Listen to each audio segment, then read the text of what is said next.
We live in times today where love, acceptance, and tolerance are preached from the rooftops. But if you ask me when I turn on the news today, I don't see any of those things, especially coming from the communities that promote it so much. I think you can probably guess what I'm talking about.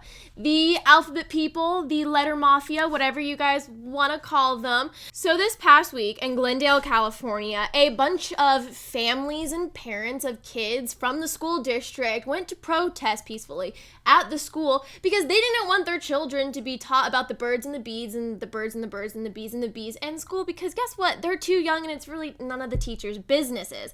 They were peaceful, and for some reason, Antifa showed up and actually caused fights. Fists were flying. Police had to separate people. Why were they there? You guys don't have kids in that school district, and honestly, it's none of y'all's business. If these parents don't want their children to be taught something, they're allowed to protest it. How come today in society it is being so pushed on my generation that we need to discuss all of these gender orientation, how to have sexual relationships, and just straight up gay pride in schools today? And how come you parents want to watch us do it?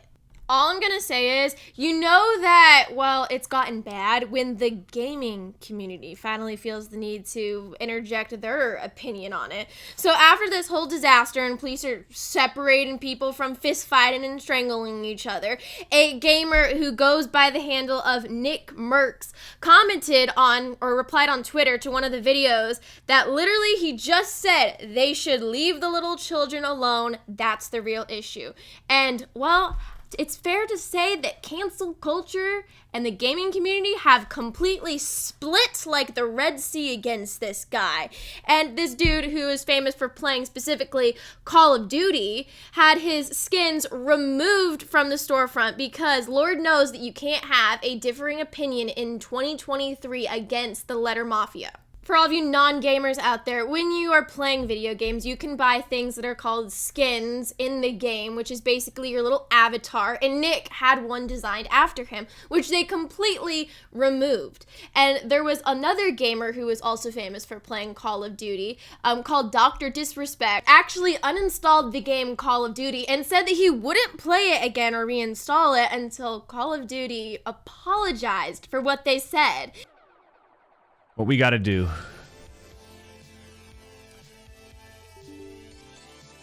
is uninstall the game, number one.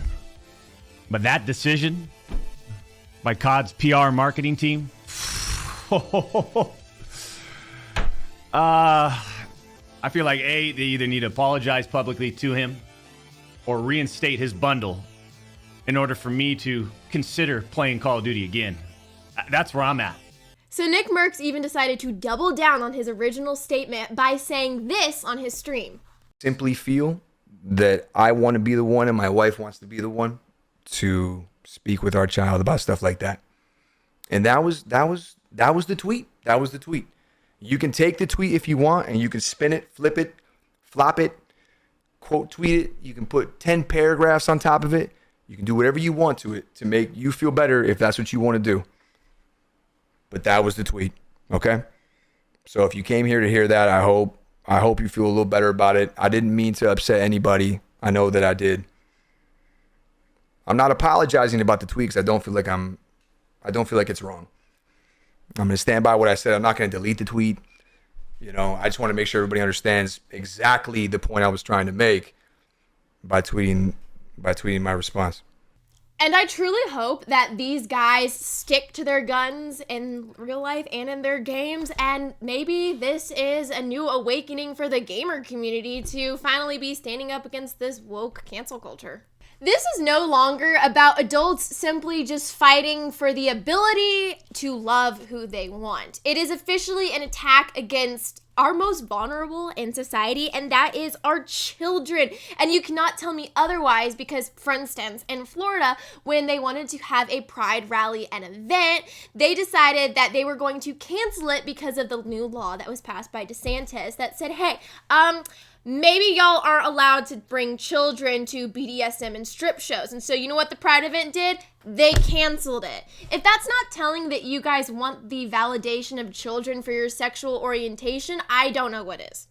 And if I'm being quite honest about this right now, this isn't about love. This is about the sexual exploitation of people. And I would go as even far as saying the normalization of some things that me personally, at the very least, would consider slightly demonic. I don't know about you, but when I watch videos like this, I feel slightly dirty because I wouldn't even do anything like that behind closed doors. But this is considered a family-friendly event for the world to see. You know what we call that? Pedophilia, grooming, indecency, and nudity in public. You know, you used to get arrested for walking outside without wearing pants on. But now, if you do it in the guidelines of pride, it's considered beautiful and art.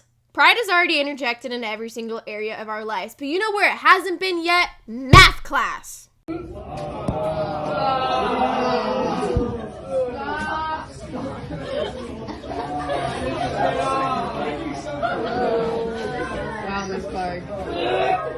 Wow. Why are you showing this to kids? Hey, I'll warn you guys now, if you're going to be inappropriate, I will have supervision down and give all of you a Saturday school for next year. So knock it off. Okay. Oh, wait, now it is. Somehow, someway, we've managed to turn math gay. I don't know about y'all, but when I'm learning about trigonometry, I don't exactly want to watch gay makeout porn. I just want to learn how to do this pointless math and then move on with my life. And did that teacher really threaten to send her entire class to Saturday school if they continue to act inappropriate because they didn't want to watch some gay people make out?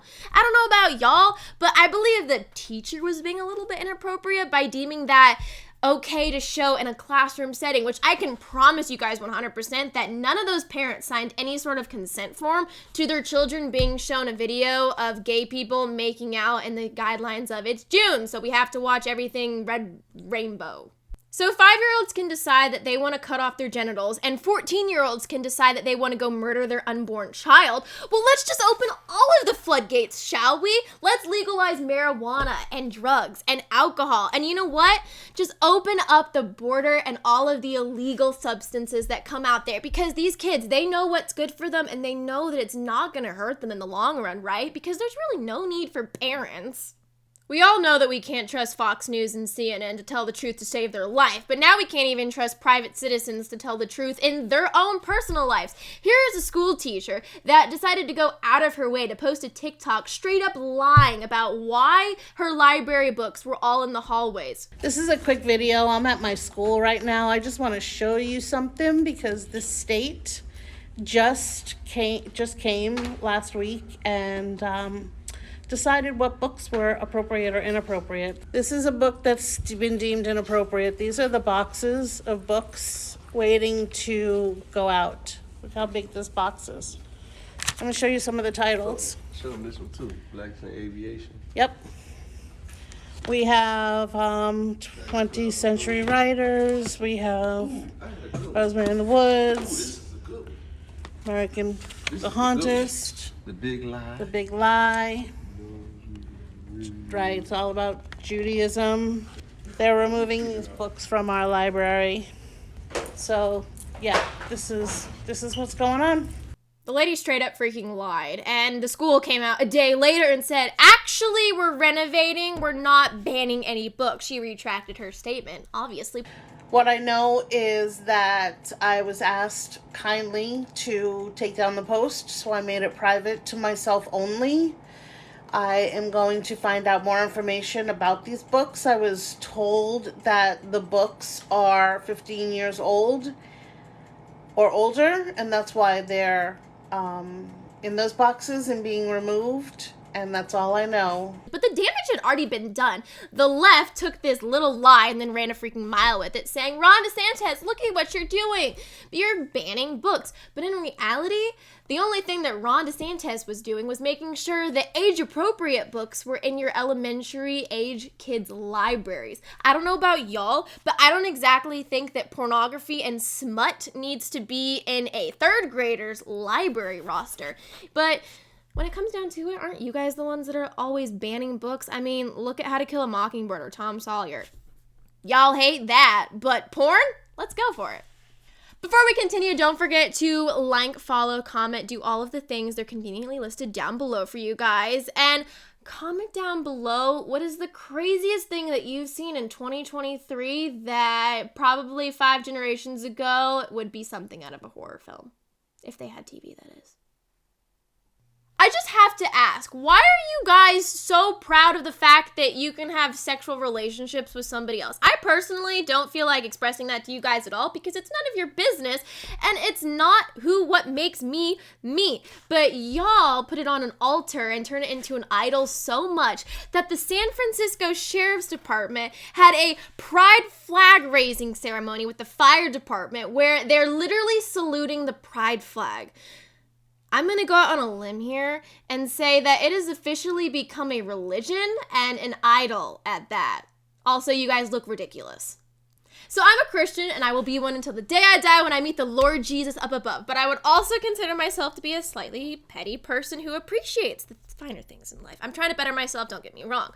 But anyway, there is a church called the First Congregational Church in Spencer that recently was doing a lot of pride sermons and talking about how Jesus was wrong and the Bible was misinterpreted and God actually didn't mean that a man was supposed to be with a woman and that was it. Amen. End of story. Period.